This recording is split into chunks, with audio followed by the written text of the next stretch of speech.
everybody. The first thing I'm going to do is apologize for my voice. I've been fighting an uphill battle with it. It's mostly with me today. My heart is with you completely. My voice is about 75% with you.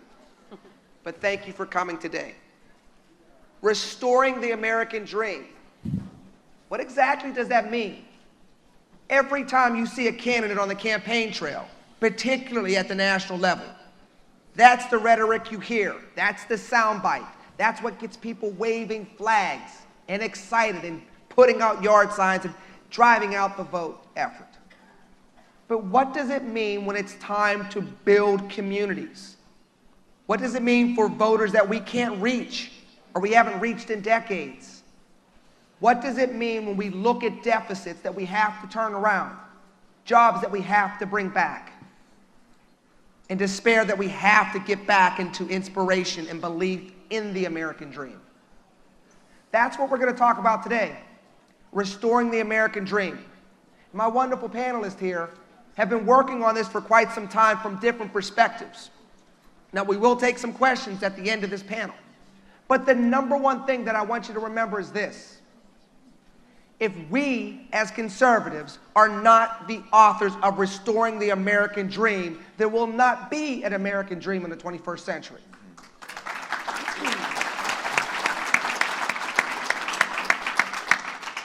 You have to understand the Constitution. You have to understand how America works. And you have to understand why we need all Americans in believing in American exceptionalism, and then how to bring that about throughout the diversity of our communities. So I have a very esteemed panel here. I'm not going to go into bios. I'm going to start off by asking them each a question and infuse their bio into the question, if you will. You have the booklets in front of you. But considering we're running a little bit behind on time and Senator Cruz is right behind us, we want to make sure we drive right into the conversation. So Jennifer, I want to start with you. As Vice President at the Heritage Foundation, you're constantly looking at conservative principles. How do you tweak policies from a conservative standpoint in a way that it can be implemented and successful at a wider spectrum in a more broad-based way? What are the things that we need to be doing to restore the American dream moving forward, specifically in 2016?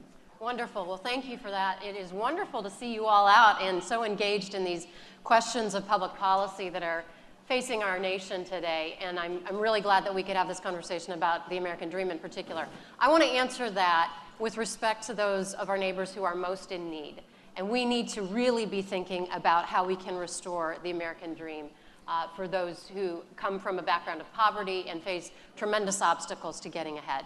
We are not doing justice to the poor with our current welfare system, with our current approach to fighting poverty.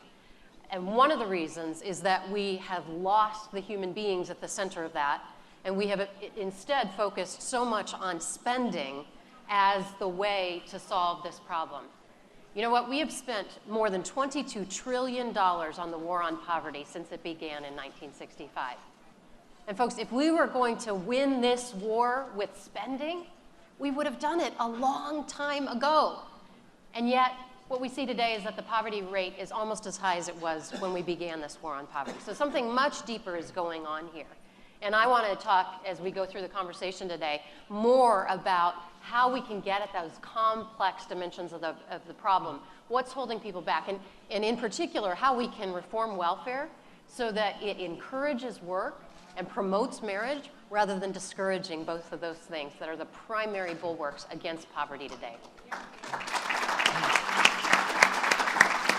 Jennifer, you mentioned reforming welfare, and it's great that we have such a wonderful panel because we have somebody on the panel that actually worked on that.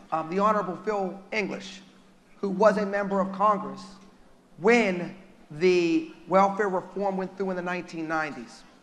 When Jennifer talks about reforming welfare and the needs to do that, it's not just about lowering spending. It's about getting more people into the tax base so that we have more contributors to society and more American prosperity. Can you talk about what that looks like from a congressional level on Capitol Hill as it trickles down to the communities throughout America? I think the important thing to understand is our success in 1995 and 1996, and it was one of the most successful social reforms, I think, in my lifetime. Our success was based on trusting communities and trusting states. We massively moved responsibility and resources back to the local levels. Over time, they were consuming less money, but they were getting it much more directly to people and doing it with an understanding that the best way to provide assistance in the safety net is by eyeballing people, having responsibility and relationships at the community level. And what that means is we need to put in place, community by community, state by state, the incentives in the tax code and in programs that encourage people to save, that encourage people to cultivate their work skills, that encourage people to remain attached to the workforce. We are seeing a desperate situation right now under this administration. Poverty and problems within low-income communities have been telescoping. Unemployment among young people in minority communities has gone through the roof. What this administration is doing is not working. And that is our opportunity, an opportunity, honestly, I feel we muffed in 2012. But the opportunity is with us again to redefine the discussion, to talk at the community level about things that work, and carry our message into places, frankly, like my neighborhood. I live in Erie near what used to be called Little Portugal. We have a lot of problems. We have a lot of low-income people. I believe for the first time in a long time, if we give them a real message, they'll listen.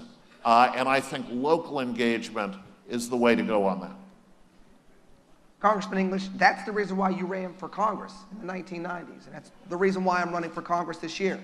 It's the reason why you ran for the state legislature here in 2010 in the 199th district. He talks about trusting states, Representative Bloom. Can you talk about what the states need to do with that trust in order to restore the American dream so that it's not top down, but it's spread across the communities? Sure, and it's one of the biggest, and thank you, Lenny, one of the biggest misconceptions, I think, about conservatives in general is that somehow we don't care about the poor, that's not an issue for us. I know I'm not alone in saying that. For me, it's the fundamental issue. It's why I believe we need conservative leadership, because it's a free market that allows the greatest number of people to move from poverty to prosperity and actually make something more beneficial of their lives. It's the only system that's ever done that through history in a large scale, massive way, lifting the masses of the poor up to a better life. In Pennsylvania, we've struggled with these issues. Obviously, we're a northeastern state. We have a lot of kind of the classic welfare state structures in place. But one of the problems we have is we have a system where, imagine if you're a single mom or dad, and you've got a job, you're scraping by, you're trying to make ends meet, you get a small raise at work, and you're excited about it. You think, hey, I'm going to start to make my life better, and for my kids. But then you find out that you immediately have lost benefits in a larger amount, dramatically larger amount than the actual raise you got. That happens every day in Pennsylvania. It's called the benefits cliff. One of the things we've been looking at is how do we address that? And in this current session, last year, myself and Representative Mert, Representative Mert is one of the most moderate members of our Republican caucus, and I've been told I'm one of the most conservative members. I think AFP just told me that I got like 108 on the AFP Pennsylvania scale, but we worked on that together, and we got a lot of Democrats on board. We introduced a bill that would end that benefits cliff in the subsidized child care piece of our welfare system. We got that bill passed through the House on a 100% bipartisan vote, no negative votes. It got incorporated into the welfare, the annual welfare code bill that went to Governor Wolf's desk, and he signed it into law. Didn't make a lot of news with all the difficulties with the budget and the other factional fighting we've been having in Harrisburg, but we did something very important. We're going to do that with other welfare benefit problems in Pennsylvania as well, where they have that cliff effect that is literally trapping people in a cycle of dependency so they can move beyond that, better themselves, and ultimately end up not needing the government assistance. Reverend Lusk, I know that you work with communities on a regular basis. that are trying to escape the generational poverty despite a lot of times the obstacles that are out there, oftentimes the perceptions that are out there. As the federal government and the state governments and the local governments are trying to restore the American dream through different policies or pulling back regulation, not just adding law, but sometimes removing law when necessary. Can you talk a little bit about the impact that it's having on the family when they see that shift from being trapped to having empowerment be a real aspect of their lives for the American dream? Well, I'm glad you gave me an underhanded pitch just now. These panel participants are much smarter than I am, but I'm just an old country preacher that has served in practical ways for the last 33 years, a church in Philadelphia called Greater Exodus. And the thing that I would say that's just so important and what's been very helpful to us to make a difference, and we've seen an awful lot of success stories, a lot of young women, single mothers, and others who have made it and who are now gainfully employed and taking care of their families and doing quite well. We take a holistic approach to it. We believe that a church has to not only teach people about the love of Jesus, but the church also has to meet the holistic needs of the people in their community. And so we founded a charter school. And then we started a Christian school in Chester, Pennsylvania. And we started a welfare to work program. And we started a Hope Center. And by the way, this is a parenthetical thought, but it seems to me that in order to restore the American dream, we have to restore the American conscience. Amen, somebody. And so we challenge mothers to keep their children and take them to term and to have them adopted if necessary. The only, by the way, crisis pregnancy center in the city of Philadelphia, surrounded by Planned Parenthood and 30 other abortion mills. And so practically what we do is we see a person, we take them where they are. We meet them there, but we don't leave them there. We can take, right now, our ministry, and I like what you said about community and how important it is to defer to people who are in the community, who are in the trenches. Our ministry is set up right now so that we can take a kid from the crib all the way through college. We have also a relationship with Eastern University, a Christian school, where we have an MOU, Memorandum of Understanding, meaning that we are using our webs of influence right now to get former welfare recipients into college. We have a night daycare center so that those parents, after they get off work, can drop their kids in a night daycare center, go upstairs, study for their bachelor's degrees and associate's degrees, and go home and start it all over again. So this is what we do. And I just want to add one other thing. My ego was bothering me. I used to play for the Philadelphia Eagles, and I got this cane. I will not have it for long. I just had knee surgery, and it's a replacement knee surgery. And as a matter of fact, this particular event, I called my administrator, and she said to me, "You have to be in Harrisburg." I said, "I'm in too much pain to go there." And I said, "Give me the name associated with that." And she said, "Colin Hanna." I said, "I got to go, I got to go."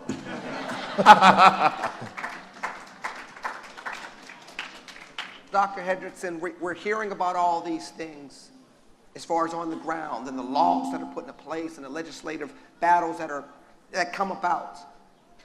We hear Reverend Lusk talk about what happens on the ground. But something's still wrong, obviously. We still see poverty all around us. A lot of people don't even believe the American dream is attainable in 2016 and beyond. Where's the disconnect between the theory, the legislation, and what's going on the ground? Do I have to talk? I was really enjoying listening to my colleagues here. Well, Washington's messed things up a lot, and I think one of the common themes we're hearing here is that the solutions need to go back to the states and the local communities. Jennifer mentioned the $22 trillion that have been spent on the war of poverty. If you look at a chart of our poverty rate, after World War II, it was sloping down, and every year a lower and lower percentage of people were poor. Then the War on Poverty was launched, and it became institutionalized, and essentially for the last 50 years, it's flatlined, just goes up and down. So the federal welfare state isn't working. The economic literature shows year after year, and the census data support this, the main causes of poverty are single parenthood, dropping out of high school, and then simply working less. Now, I don't know what the government can do to fix marriage. I mean, you don't want a federal Department of Marriage saying, you marry that one, you marry that one, you know. But at least they should observe Hippocrates' principle, first do no harm, and take away these programs that Steve Bloom's trying to reduce here in Pennsylvania that essentially incentivize people not to marry and to remain dependent on the state. That's not a long-term solution. In terms of education, I was talking to a group of students at York College near here last night. We do have a chronic problem with long-term poverty in certain communities, especially inner cities, and I used to teach there, where the problem is these kids cannot get out of these dysfunctional schools. And the union establishment and the Democratic Party want to defend the status quo. That's unconscionable, because if these kids don't have access to a decent education, they're never going to go anywhere, just as their parents have. We've got to break that cycle, and so we do need school choice as a principle there.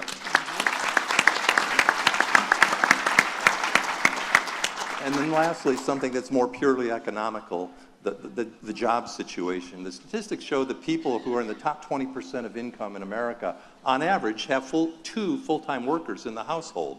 The households that are in the bottom 20% of income have, on average, 0.4 of a worker. So it's a work problem, and we have to have more jobs. And again, the opposition is part of the problem. They claim to be the party of labor, and yet they're the most anti-business party you can think of. How can you have jobs if you don't have businesses? It's intellectually inconsistent. They're trying to destroy businesses, which are the great provider of jobs. And talking about the American dream used to be people would come to this country to be free, to get away from the old wars in Europe, to have religious freedom, and to make their fortune. This was the land of opportunity. What do we have today? We have an alarming number of Americans revoking their citizenships to escape the grasp of this government in Washington. We have corporations with these corporate inversions, not because they're not patriotic, but because America has the most confiscatory corporate tax rate in the developed world. This used to be a country where we said, folks, come here and get as rich as you possibly can as you want to by serving your fellow man. Now we've got a party that demonizes the rich as the problem and penalizes them and is driving them offshore. We have to realize that honest profit-making businesses generate the wealth of society, they generate the jobs for society, they're our friends and our social benefactors, not a curse on society. So let's change things in Washington to make America have the most friendly business climate in the world.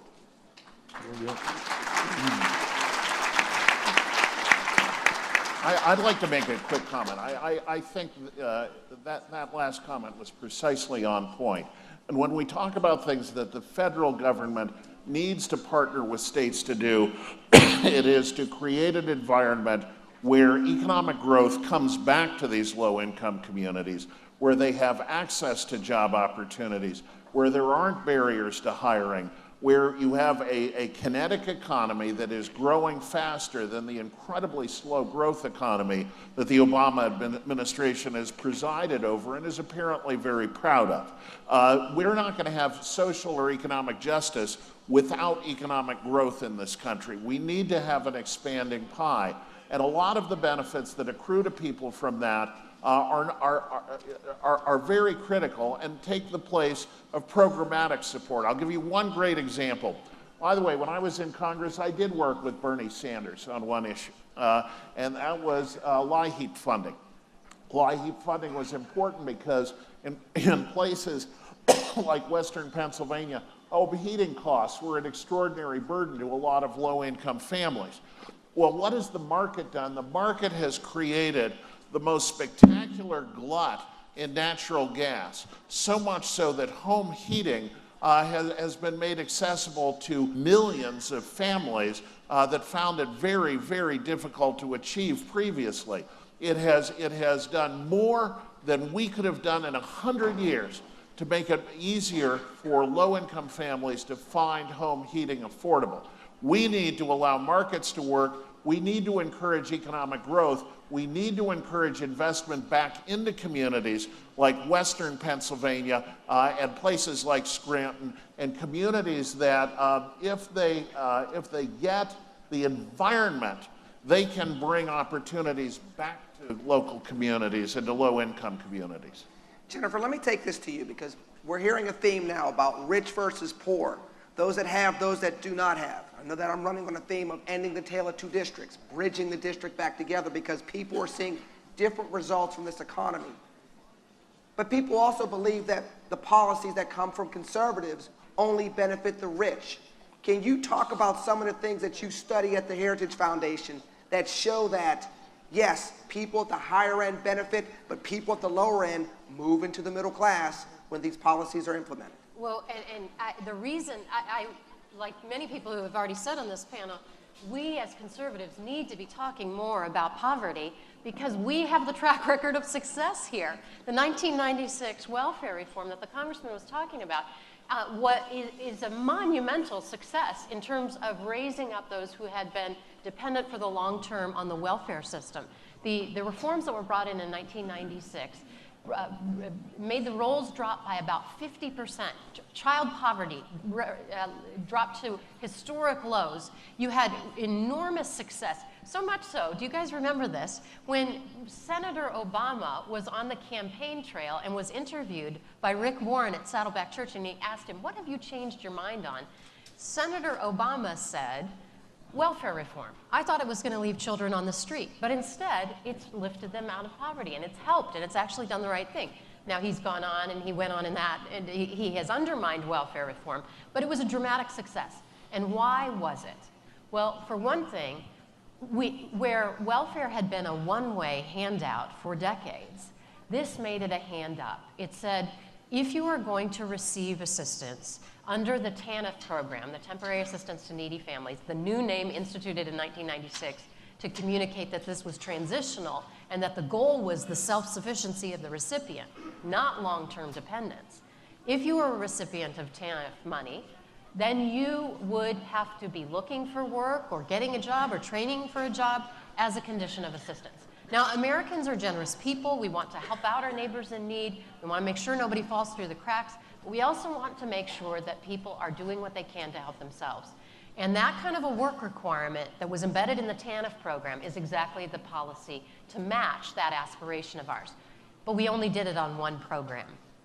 And there are dozens of federal means-tested welfare programs run by the federal government now. So we need to be putting work requirements on food stamps. We need to be doing the same in public housing. And everywhere, the incentive structure needs to be right so that it is moving people towards self-sufficiency. Now, it's important to recognize that 90% of welfare funding in this country is federal spending. That means that these reforms are going to happen at the federal level until we start moving the revenue streams back to the states. And we can do that too, and should. We should be pursuing that. One of the things that we proposed is that the public housing program, which again is predominantly financed by Washington, nearly all of it, little by little, the federal government should be handing that revenue responsibility and administrative responsibility over to the states.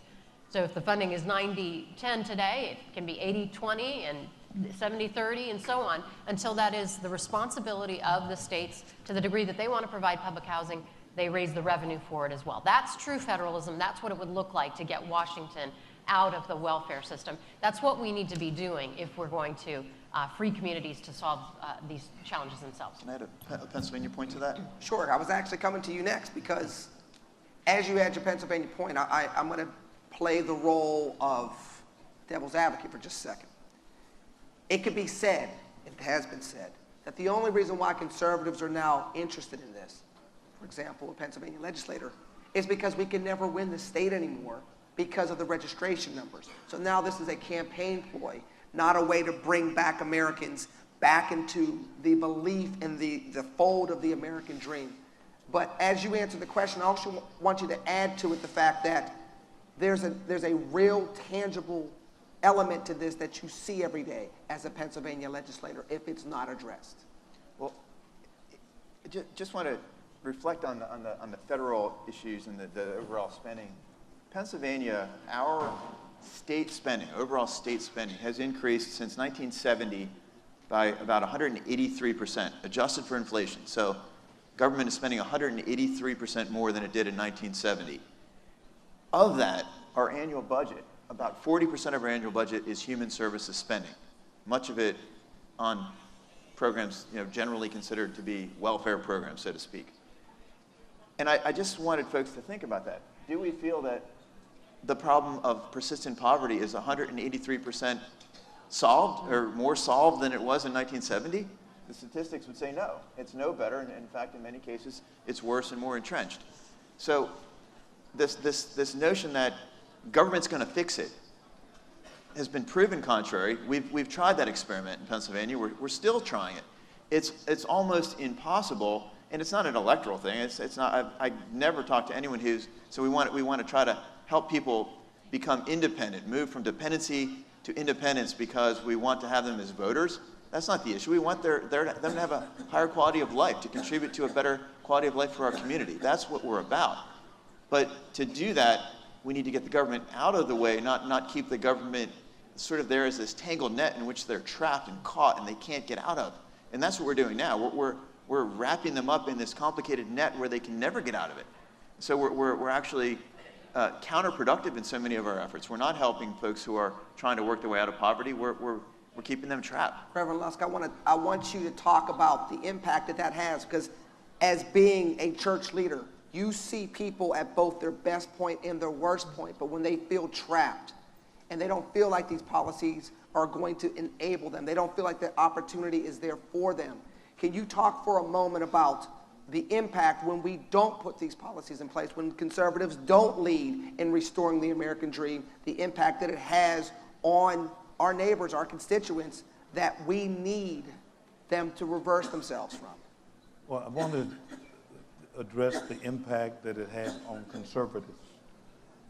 The fact of the matter is, conservatives are not saying that we don't want to help. I mean, we have to be very careful how we talk about poverty. I mean, there are people listening to me right now, listen to all of us, and they're in hopeless situations. And they're looking for our leadership. They're looking for some compassion. They're looking for people who really care. And Tanith is a great example of conservatives caring about people. I ran some of the programs. I know that they were very successful. One example of a young lady who came to me. She had 3 children. She was 18 years old. She had never been married. Her mother was on welfare. Her mother's mother was on welfare. Her mother's mother's mother was on welfare. Came through a Tanith program with us. We took her holistically. We took our kids, got them in our charter school, got these kids studying, got her working. Right now, this young lady is married. Her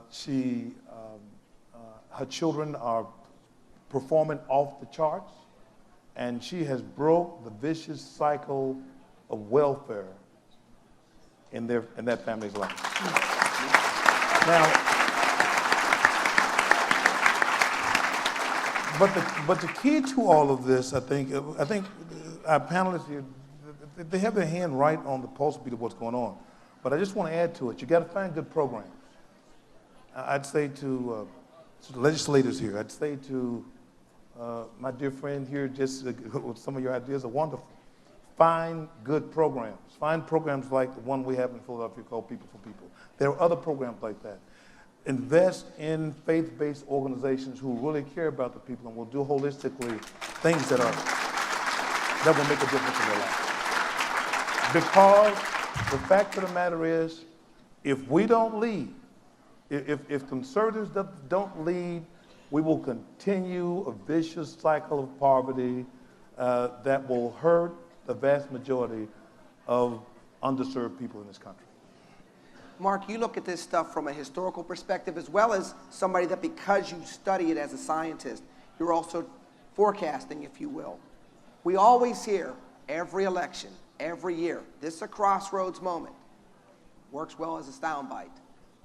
But in a presidential year, after 8 years of failed Obama economic policies, where we're celebrating people not being in the workforce at the level since the 1970s, what does this crossroads moment truly mean if we keep the current policies in place in regards to addressing poverty and not bringing more people into restoring the American dream? Well, I think the answer is pretty obvious. If we keep on the same direction, we're going to have the same results, and we need to change course here. And I think one of the ways we're going to have to change course, I think Herbert Lusk here as a minister is at the heart of it. Government isn't the solution for some of these problems. I think it's going to require a spiritual solution, and this involves the private sector. You know, government just needs to get out, as Mr. Reagan used to say frequently, if government would just get out of the way, the American people can solve these problems. And just as an economist, and you were talking about profit a while ago, and people don't understand profit. What's the solution to poverty? What's the antidote to poverty? Wealth. We need to create more wealth. Where does new wealth come from? Well, I always teach my Econ 101 students, profits are new wealth. And the left tries to demonize profits, and it's very narrow-minded, because in a free market economy, profits come through what we call positive sum transactions. Both sides benefit. So every $1 billion of profit that some corporation makes, it's because they've delivered more billions of dollars of value to consumers and lifted their standards of living. And then you have Bernie Sanders going around the country. I was talking to this group last night about it, and I showed them this film clip. And Bernie Sanders just rages at the fact that there are wealthy Americans who have far more money than they could spend in generations. Well, that's factually true. But that money that they can't spend is going to help the poor more than the rich, because that's where the capital comes to expand businesses and to create new businesses. We've got to defend capitalism. People think capital is bad. Capital is the lifeblood of any economy. I asked the students last night, and only one knew the answer, and he was an older student who'd been in the Marines for a few years. What country is it where, if the left tries to say how bad capital is, and the capitalists go in somewhere and suck the economic life out of these poor exploited people? So what country is it where the most capital in the history of the world has been invested? United States of America. Capital is not a curse, it's a boon. And even Jesse Jackson says capitalism without capital is just another ism. So even Mr. Jackson, who's not the most economically literate person in the world, has enough common sense to understand that we need capital. And wealth is not to be demonized. Wealth is to be encouraged, because wealth is the antidote for poverty. And the more wealth-creating businesses there are, the higher standards of living are going to be. It's going to spread over larger numbers of people. It's going to draw poor people who currently aren't working into job opportunities. This is the way Americans have always gotten wealthy, by working and producing wealth. And so let's not demonize wealth. Let's just say we're going to get richer because it's going to lift all of us higher. Mm-hmm. If I can, let me get to a couple of these questions. I'm going to throw it out there. I appreciate you all writing these questions here. If you have any more, write them down. They'll get them on stage with me. We have about 9 minutes left. Jennifer, I'm going to direct this towards you, but I want anybody to jump in, and I want this to be the rest of the format, if you will, on this lightning round. Where's the balance between policy and personal responsibility? You can't legislate somebody to working. You can tell them that their benefits will be cut off if they don't work. They may sit there without money. They may decide to make a choice in the underground economy. What's the balance that we need to strike as conservatives that enables people and encourages people to move towards personal responsibility and lesser government intrusion and interaction in their lives? I think in almost any policy that we're looking at, and particularly messages program is put together. And for too long, almost all of the programs in the welfare state have said, we'll give you a check even if you don't work. That's the wrong incentive. And we have seen results at the federal level and at the states that have done it where work requirements have been instituted. Remarkably, personal responsibility kicks in when that happens. Let me talk just briefly about the marriage situation, because the first do no harm principle is extremely important when it comes to marriage. This is the major way that the federal government needs to make sure it's not undermining the personal and community-based solutions that Reverend Lusk and others are working on. Right now, many of in fact, all of the welfare state programs have a marriage penalty built into the benefits structure. And we need to start ending that, curbing that. We're working right now to model how that could be done in the Earned Income Tax Credit so that we're not undermining that most basic institution of civil society, the married family. And think about these programs, the institutions that grow up around the programs, they all benefit the more heavily funded those programs are. So if you go to them, whoever they are, whatever provider it is, whether it's the Department of Public Welfare in Pennsylvania or now called the Department of Human Services, or any other entity that relies on funding for these kind of programs, their answer is always going to be, well, we need more money. That's how we're finally going to fix this. We just need more money because they benefit. Everyone in their organization will benefit from more money flowing in. All those who work there, they'll get better salaries, better job security. They can hire more people. So often when we're trying to balance as policymakers the interests of the hardworking taxpayer versus the human services conglomerate that's out there always demanding more and saying the answer is more money, that's where we've got to make that difficult choice and say at some point, enough is enough. You're not getting results with what we've already given to you. Maybe we need to look at something else other than simply giving you more money extracted directly from those who are out there creating wealth and earning their income. And with my next question, I'm going to bounce it off of both Steve and Phil in regards to back into society. Because a lot of times, people that can't get back into the American dream are trapped because they committed a crime at 17 to 22, and then they find themselves in a lifestyle where they cannot bring themselves back into the fold. What types of policies should be put into place that allows that ex-offender to be a one-time ex-offender so that they can be a lifelong contributor to society? I will start with the two legislators. I see, Reverend, you have something to say as well. I certainly do. But let me go ahead and start with the legislators, please. There's been a big move afoot to what they call ban the box legislation, where you can't, if you're hiring someone, you're not allowed to ask whether they have a felony record or they've been arrested. I have a problem with that. I feel like any business owner or person who is in a position of hiring someone has a right to know who the person that they're potentially going to hire is. So I don't believe that's the answer, but I also know many business people who will seek out folks who need a second chance and hire them knowingly. I think, it's a question of there needs to be full honest disclosure, but then there needs to be also the opportunity given to people to make a second chance, to make something better of their lives. So they don't need to necessarily be stigmatized, but I don't think it's appropriate to say you as an employer don't have the right to know who you're hiring and who's going to be working with your other coworkers in your place of business. Phil, what's that balance? Because I know both at the state level and the federal level, there have been legislators that have sometimes put policies into place and legislation into place that may have locked people in that track. I mean, we've heard an awful lot about the school to prison pipeline, and a lot of that legislation has come up over the last couple of decades. What types of things as conservatives can we put into place at the federal level, perhaps, to alleviate this? There's a short answer. There are already some things we are doing on a targeted basis. For example, and these are not a panacea, but the work opportunity tax credit. We have had that in place, and we have defended that for very many years. We provide a tax break to employers who hire people coming out of the prison system, but that in itself is not enough.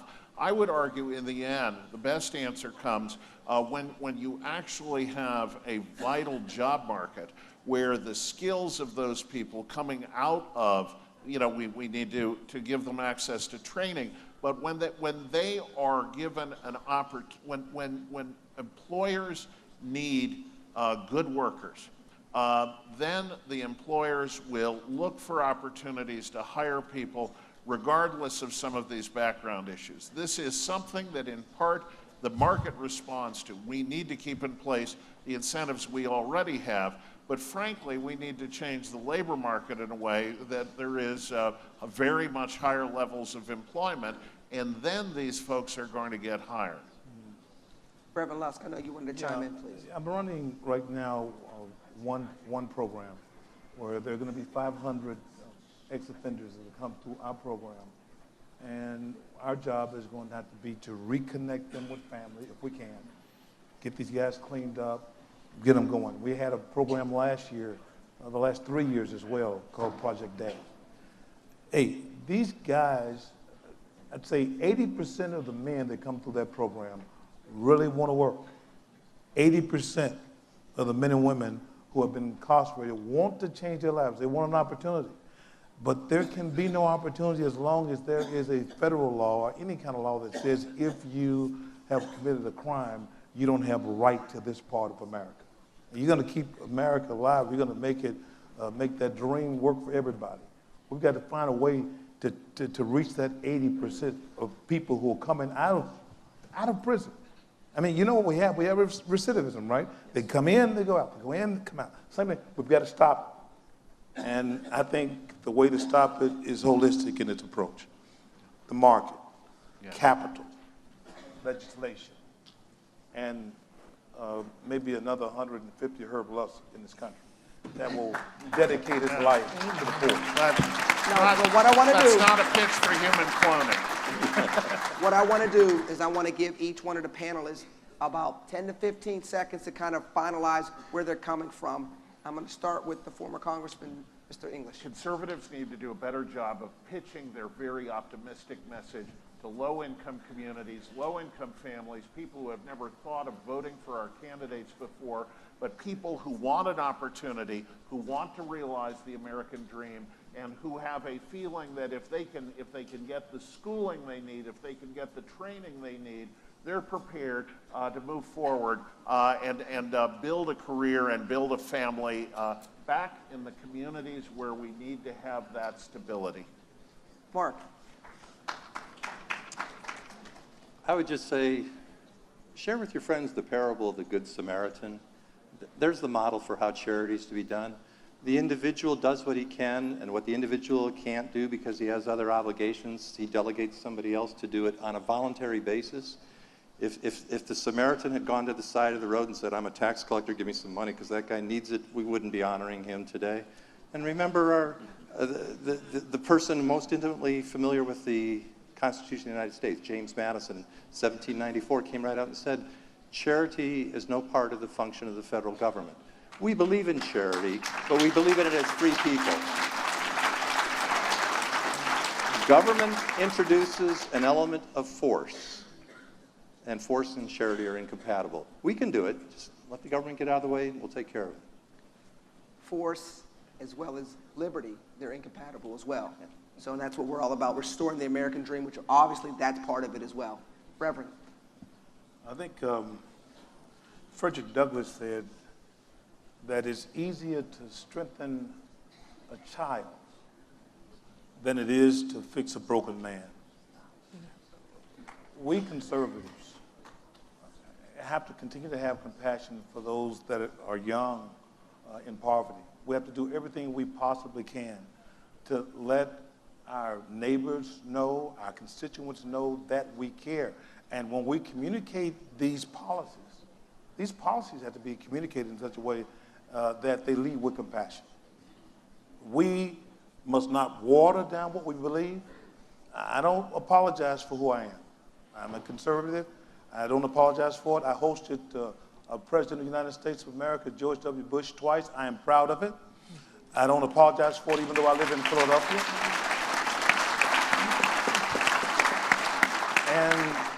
And you should be proud of who we are, but lead with compassion.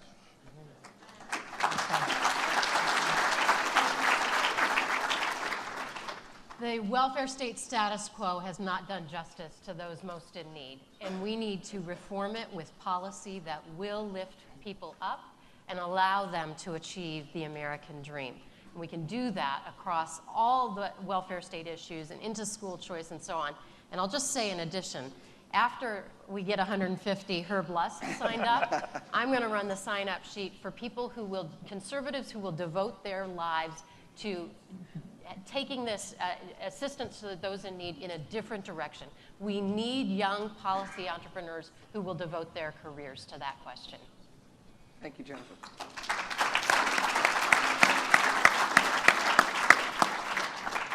Yeah, we have to be willing to get out there and fight the myth that being conservative, being in favor of free markets, being in favor of less government interference with the operation of the economy is somehow hurtful to the poor. It's not. It's what gives the poor a shot at a better life. We've allowed ourselves to be beaten down by the left. We've retreated from the issue because they can frame it better and they can sell ideas that sound compassionate and on the surface look compassionate, but really actually do more harm than good for the people they're intended to help. We've got to prepare ourselves to fight that myth. I don't know how to do that exactly other than to keep preaching. You can study history, you can look around the world. The places with the freest markets, the least amount of government interference other than a few key areas such as law enforcement and respecting people's rights and so forth, that's where people rise in the greatest numbers from poverty to prosperity. That's our goal. Those are the people we care about, and we've got to get that information out there to the folks, and this is an opportunity to do that. Folks, I want to say thank you.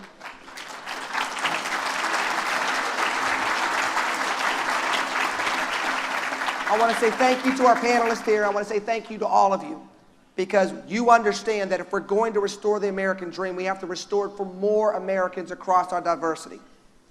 Congressman English served in Congress for that purpose.